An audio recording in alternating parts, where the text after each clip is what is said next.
Está en la línea de W Radio Blanca Lilia Ibarra. Ella es presidenta del Instituto Nacional de Transparencia y Acceso a la Información, el INAI. Gracias por tomar la llamada. Muy buenas tardes. Hola, ¿qué tal, Carlos? ¿Cómo estás? Qué gusto. Gracias. ¿Cómo andamos en términos de acceso a la información en tiempos de pandemia y de 4T? ¿Mejoró? ¿Empeoró el acceso? ¿Cuál es el diagnóstico? Gracias, Carlos. Ayer presentamos al Senado de la República el informe correspondiente al periodo de octubre del 19 a octubre de 2020. Si tú me permites, yo quisiera darte a conocer que en ese periodo, dadas las condiciones y la problemática que enfrentamos en la crisis sanitaria, hubo una disminución notable que bajó del 15.4% el número de solicitudes de información.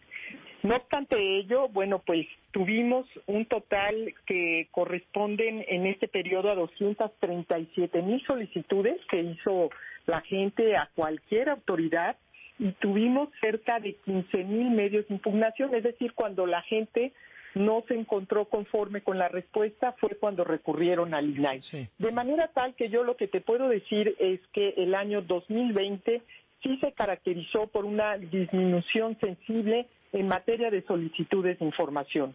¿Cómo trabajamos en el INAI? Bueno, pues como lo hicimos la gran mayoría, a distancia, buscando los medios tecnológicos que nos permitieran, por un lado, seguir fomentando el derecho a saber entre la gente, la capacitación también a las autoridades, y en ese sentido tuvimos mesas técnicas que creo que vale la pena ahí sí hacer énfasis, tanto con la Secretaría de Salud como con la Secretaría de Gobernación, y llevamos a cabo también otras tareas para buscar que las autoridades estuvieran construyendo micrositios y algunas tareas propiamente de transparencia proactiva, Carlos. Ahora, el porcentaje de bateo, llamémosle así, es decir, cuando alguien hace una solicitud y el gobierno lo batea y no le da la información, etcétera, etcétera.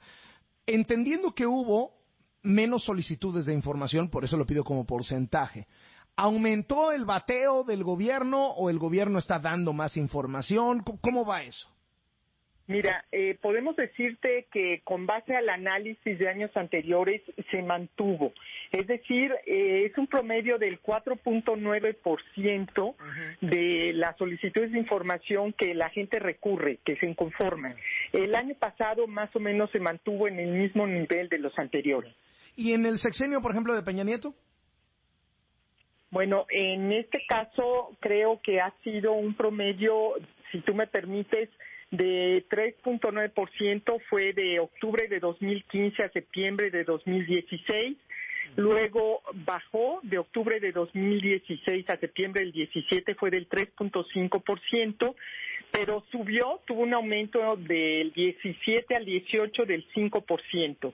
Luego, ya con el nuevo gobierno, del 18 al 2019, aumentó al 6%, y en octubre del 2019 a septiembre del 2020, pues es el promedio que te estoy dando, un promedio general del 4.9%. Echando la mirada para atrás, ¿podríamos decir que este gobierno en alguna medida ha sido menos transparente incluso que el gobierno de Peña? Mira, es muy difícil hablar en lo general. Yo lo único que podría hacer es basarme en las preguntas y en las respuestas. Yo te diría, por lo que se refiere a la Oficina de la Presidencia de la República, desde el inicio de esta administración y hasta febrero de este año, se han realizado 6,000 solicitudes de información entre acceso y datos personales y 753 han sido impugnadas. En este caso hemos resuelto, prácticamente en más de la mitad, modificando la respuesta y ordenando que den una respuesta, que en la Presidencia de la República, y en todos estos casos que te estoy refiriendo, que fueron 381 que hemos revocado y 161 que se han modificado, ha habido una instrucción de búsqueda de información. Creo que es importante sí referir que ha habido disposición de las autoridades de mantener un diálogo con el INAI. Hemos tenido encuentros con titulares de unidades de transparencia. No obstante, sí creemos que es muy importante que hoy estemos conscientes de que la prioridad tiene que ser darle máxima transparencia y máxima publicidad a las acciones del gobierno. Es una necesidad y es una obligación también constitucional. ¿Por qué trae López Obrador en la mira al INAI? ¿Por qué quiere desaparecer el INAI? Bueno, creo que eso habría que aclararlo directamente. Es una amenaza, para él. O sea, gracias al INAI nos enteramos de contratos, de cosas que el gobierno quiere esconder, de adjudicaciones directas. El escándalo de su prima Felipa se basó en el INAI, muchas de las cosas relacionadas con Bartlett se basaron en el INAI, de Zoé Robledo, etcétera, etcétera. Es decir, hay una larga, el hijo de Bartlett, mucho de eso se basa en el INAI. ¿Por eso se lo quiere cargar el presidente? Mira, en todos los gobiernos, Carlos, el INAI ha abierto información que puede resultar incómoda en su momento.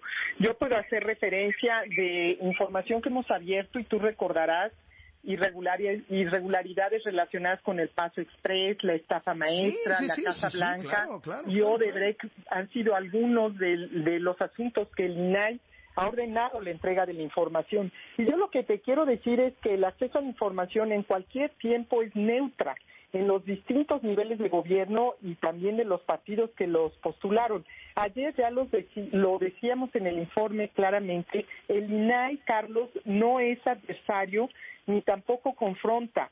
El INAI coadyuva justamente para que los sujetos obligados cumplan con el derecho de la transparencia y la protección de datos personales.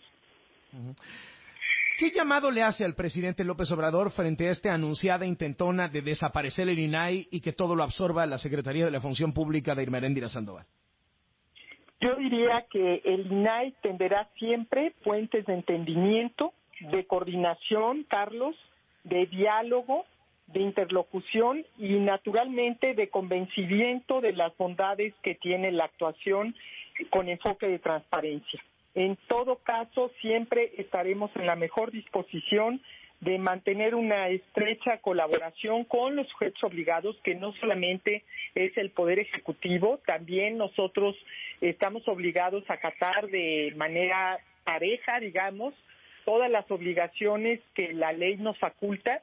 Y en este caso, pues vamos a mantener con firmeza, naturalmente, para que se cumplan los mandatos de ley y el único límite, pues es el marco de la ley, ¿no? ¿Debe la Secretaría de Función Pública asumir el INAI o cuáles son sus argumentos para defender esto? Naturalmente no sería factible porque el INAI le corresponde justamente que se devendría un problema constitucional. ¿A qué me refiero? A que el INAI está facultado para resolver los asuntos también del Poder Legislativo, del Poder Judicial, y también tenemos que atender aquello que corresponde a los fondos y fideicomisos públicos, a los organismos autónomos, a los partidos políticos, y eso no lo podría tutelar frente a esos poderes la Secretaría de la Función Pública. Es decir, la Secretaría de la Función Pública depende del Ejecutivo Federal y por ello su ámbito de ejercicio solamente podría limitarse a la Administración Pública Federal. Muchísimas gracias por estos minutos para W Radio y muy buenas tardes. Blanca Lilia Ibarra, presidenta del INAI.